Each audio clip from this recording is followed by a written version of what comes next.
परम प्रेममय परम दयाल जुग पुरुषोत्तम श्री श्री ठाकुर अनुकूल चंद्र श्रीचरण मोर कोटि कोटि विनम्र प्रणाम।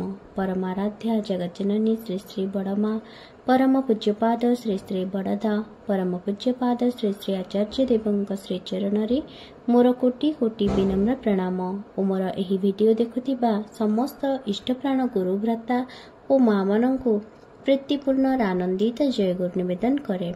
आजिर विषय वस्तुटी हेउछि आत्महत्या महापाप काहींकी और द्वितीय विषय वस्तुटी हेउछि आमर इष्टंक ठारे विश्वास किपरि आसीबो से संबंध रे श्री श्री ठाकुर कोन कहिसंती ता उपरे आलोचना करिबा। ता पूर्वरु जदि आपण माने मोर ही चैनल रे नुआ छंती और चैनल टी को सब्सक्राइब करि नहंती दया करी चैनल टी को सब्सक्राइब करि नियंतु और पाखरे थिबा बेल आइकन उपरे प्रेस करि दियंतु।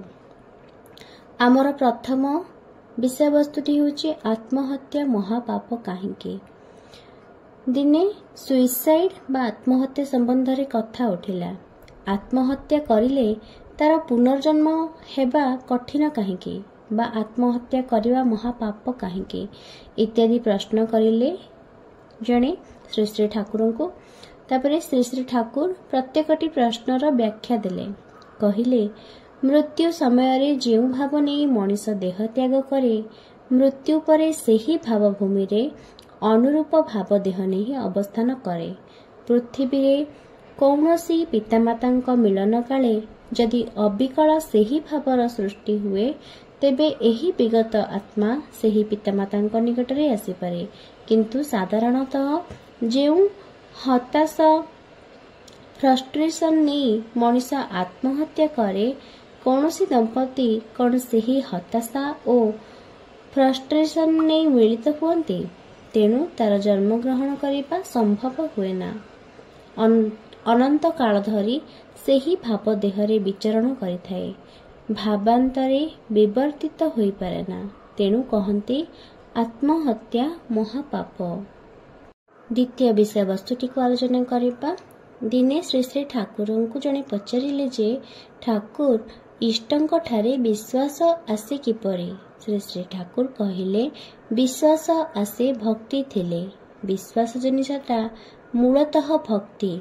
कहार भी उपरे हाड़ भंगा टाण हेले ता संबंध रे आउ प्रश्न रहेना। एही प्रश्नहीन भावटा ही विश्वास।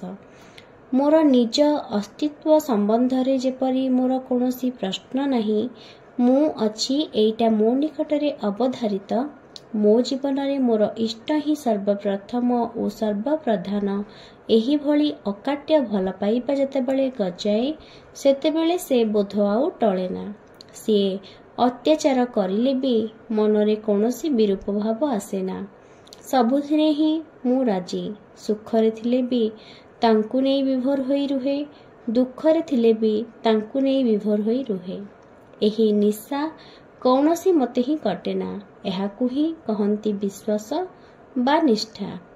बेकायदारे पड़िले जेतेबेले ही भक्ति रागी जाए दोषारोप बा अनुजोग अभिजोग बुद्धि आसे सेतेबेले ही बुझिबाकु हेबो भक्ति विश्वासर परिसर रे आमे माने प्रवेश करिनाहु। स्वार्थ लोभरे जो माने भगवानंकु भजंती सेमानंकर भक्ति स्वार्थरे भगवानंक ठारे नुहे। भगवानंकु देई सेमाने निजर सुख सुविधा आदाय करिनेबाकु चाहंती। भगवानंकु बाद देई अन्य कौनसी भावे सुख सुविधा हासिल हेले ताहा ही नेई मजी रहिबाकु सेमानंकर आपत्ति रहेना। तेबे अनेके भयरे भगवानंकु मानंती और डाकंती भाबंती तांकु न मानिले पछरे जदि कौनसी विपद आपद हुए। भक्ति विश्वासर नामरे नाना रकम मिथ्याचार और भंडामी नहीं चलती। अनेकंकर अच्छी न करी भल फल पाइबार बुद्धि एवं अपकर्म जा करिछंती तार फल एड़ेइबार अभिसंधि। एही मतलब रे भगवानंकर दुहाई दे चलती किंतु सीए सेपरी बंदा नुहंती जे स्तुति वाक्य भूली जाई विधि उलटाई देबे। तेणु सेमानंक कल्पना और कामना जतेबेले फळे ना ସେତେବେଳେ ଭଗବାନଙ୍କ ବିଚାର ବସିଯାଏ। ଏହି ଧରଣର ମାନସିକତା ଯେଉଁଠାରେ, ସେଠାରେ ଭକ୍ତି ବିଶ୍ୱାସର ଜାଗା ଅତି ସଂକୀର୍ଣ୍ଣ। ଧର୍ମ ନାମରେ, ଭକ୍ତି ବିଶ୍ୱାସ ନାମରେ ଏହିସବୁ ଫାଙ୍କିବାଜି ଚାଲେ ବୋଲି ବହୁ ଲୋକ ଧର୍ମର ମର୍ମ ବୁଝି ପାରନ୍ତିନି। ପ୍ରକୃତ ଧର୍ମ ବିରୋଧୀ ଏହିମାନେ ହିଁ। ଭକ୍ତି ବିଶ୍ୱାସର ସାର ଦୃଷ୍ଟାନ୍ତ ହେଲା ହନୁମାନ। ଗୋଟେ ସାରା ଜୀବନରେ ସେ ରାମଚନ୍ଦ୍ରଙ୍କୁ ଖୁସି କରିବାର ଧନ୍ଦାରେ ହିଁ କଟେଇ ଦେଲା। ଆଉ କୌଣସି ଧନ୍ଦା ନାହିଁ। ଛାତି ଚିରି ଦେଖାଇଦେଲା ସେଠାରେ ରାମଚନ୍ଦ୍ର ହିଁ ବିରାଜ କରୁଛନ୍ତି। ତାର ସେଇ କଲିଜାଚଡ଼ା ଜଣେ ହିଁ ଅଛନ୍ତି, ସିଏ ରାମଚନ୍ଦ୍ର। ଆଉ ରାମଚନ୍ଦ୍ର ଅଛନ୍ତି ବୋଲି ରାମଚନ୍ଦ୍ରଙ୍କର ଯାହା କିଛି ସର୍ବମୋଟ ବିଶ୍ୱ ଦୁନିଆ ବି ତା ନିକଟରେ କେତେ ମୂଲ୍ୟବାନ। କିନ୍ତୁ ରାମ ବିହୀନ ଅମୂଲ୍ୟ ରତ୍ନହାର ବି ତା ନିକଟରେ ଅସାର ଓ ମୂଲ୍ୟହୀନ। ତାକୁ ସେ ପଚାରେ ନାହିଁ। କାଣି କଉଡ଼ି ବି ଦାମ ଦିଏନା ତାର। ଭକ୍ତି ବିଶ୍ୱାସ ଏପରି କରି ହିଁ ମଣିଷକୁ ଏକାଧାରରେ ମହା ଆସକ୍ତ ଓ ମହା ନିର୍ଲିପ୍ତ କରି ତୋଳେ। ସେ ଦୁନିଆଦାରୀ ପଛରେ ଧାଏନା, କିନ୍ତୁ ଦୁନିଆର ଐଶ୍ୱର୍ଯ୍ୟ ମାନ ଯଶ ତା ପଛରେ ଥାଏ। ତା ଦେଇ ଇଷ୍ଟ ସେବାର ସୁବିଧା ନ ହେଲେ ସେ ଦିଗରେ ଭ୍ରୂକ୍ଷେପ ବି କରେନା, ବରଂ ସନ୍ତର୍ପଣରେ ଏଡ଼ାଇ ଚାଲେ।